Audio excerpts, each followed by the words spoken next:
омӯзгоре ки рӯзи якуми декабр аз ҷониби шаҳрвандони қирғизистон мавриди латукӯб қарор гирифта буд, ба хабарнигории радиои озодӣ нақл кард ки ҳодиса чӣ гуна рух дод.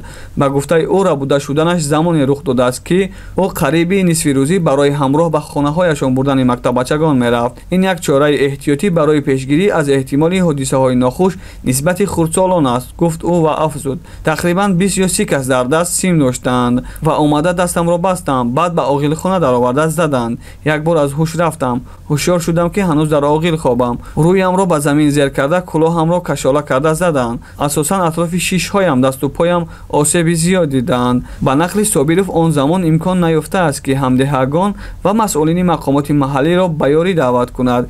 ид муаллим мегӯяд, дар гузашта бо ҳамсояҳо моҷаро надошт ва рабудаву латукӯб шудан низ барояш ногаҳонӣ буд.